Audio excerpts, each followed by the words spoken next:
that this was an institution of church government, and it operated in alliance with the secular or civil government. This was a joint project of church and state, and it was, now, although it can be broken down into phases, as you've pointed out, and it operated in isolated places at any given time, it enjoyed jurisdiction. The Inquisition enjoyed jurisdiction all over Christendom, and was able to exert its authority over much of the population of Christian Europe.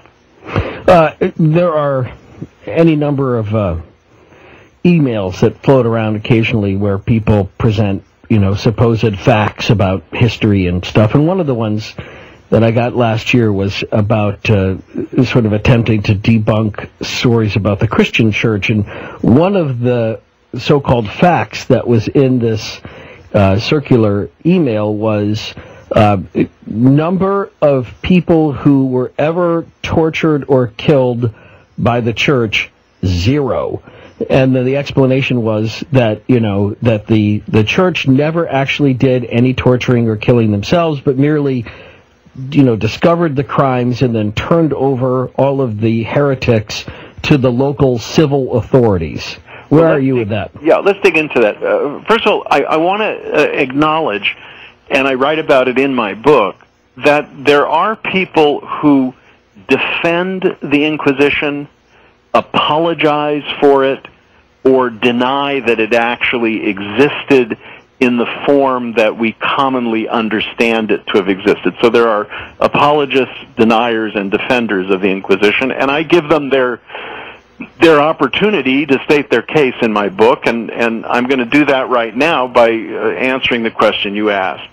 Yes, it's absolutely true that according to the strict letter of the law that was enacted to establish the Inquisition and govern the activities of the Inquisition, according to that law, the friar inquisitors did not torture and did not execute convicted heretics. In both cases, those tasks were delegated to the civil authority, the secular authority.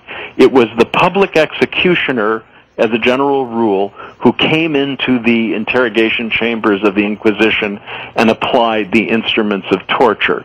It was the public executioner who set fire to the kindling and the wood at the stake where heretics were burned to death. That's absolutely true.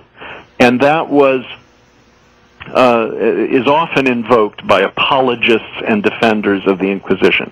But it is also true that the legal mechanism that brought people to the hands of the public executioner for torture and burning, that mechanism was a church mechanism. The friar inquisitors were in the room when accused heretics were tortured, and the friar inquisitors essentially handed over the convicted heretics to the public executioner for burning. So to say that the church never tortured or killed is strictly speaking true, but it is not it's not clear and sufficient explanation of how the Inquisition actually worked. These people would not have been at risk of execution or torture had the Inquisition not placed them at risk. Were they not? You said they were in the room, so the friar inquisitors are in the room.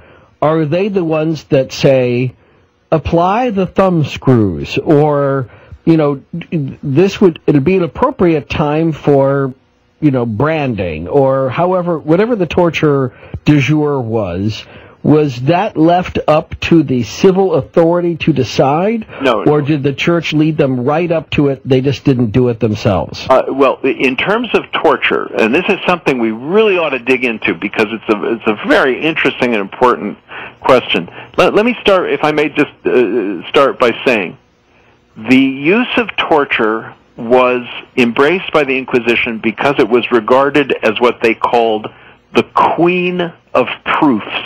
That is to say, the best kind of evidence. Why gather testimony against a heretic? Why gather evidence against a heretic if you can compel the heretic to confess his own or her own crime. And if they wouldn't do it voluntarily, then it was considered acceptable to compel them to do so by torture. So the whole point of torturing someone was not to punish them, but to make them confess their own crime. That was the goal of the Inquisition. The means of achieving that goal was to apply the hot iron or the water torture or the strappado or the wheel, the rack, all these famous medieval tortures.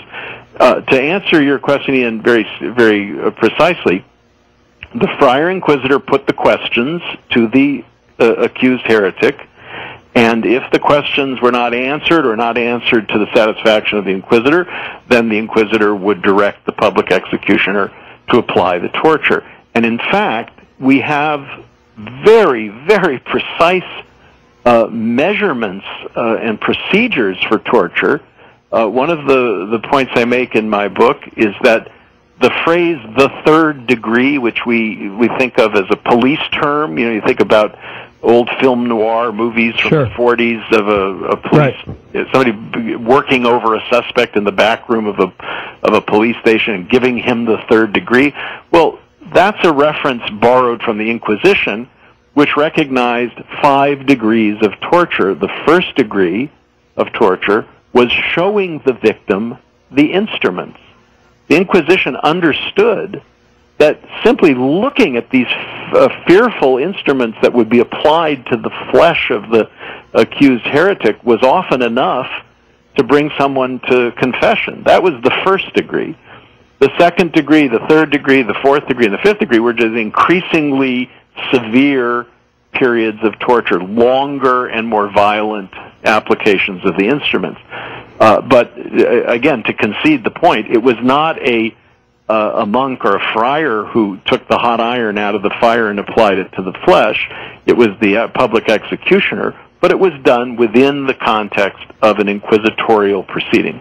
Well, I think it's important, though, that if we look at that in a modern sense, that, it's the, the head of the mafia crime family is still responsible for the death of, say, a politician or a judge or something, if they say, it sure would be nice if they weren't here, and somebody fulfills the contract, we still hold them legally responsible for being the one that tipped over the first domino. No question, and it's a very important point. This is a very thin defense. There are other defenses, there are other explanations that are some more substantial. We can talk about some of those if you'd like. But to argue that the Church is guiltless for the excesses of the Inquisition because, in fact, it left the dirty work to the civil authority is just a phony argument. Well, they intended these people to be tortured, and they intended them to be burned. And who invented these instruments of torture in the first place? How did they commission them? Where did they find them? Because my book is filled with ironies, and here's one of them, one of many. The instruments of torture, in many cases, were precisely the same instruments that were used by pagan authorities in Rome against the first Christians. Right. The rack, the hot iron, the water torture. These were ancient tortures. They were used all over the world. They were used long before Christianity came into existence. So there's a certain terrible irony that Christians whose forebears had been tortured with precisely these instruments for being Christians now felt that it was appropriate to use the very same instruments against people who were accused of being insufficient Christians. None of these instruments that were the basic tools of torture in the Inquisition were invented by the Inquisition, although there were improvements and innovations that I write about in my book, some pretty scary devices that the instrument makers invented, but the basic tools... Such as?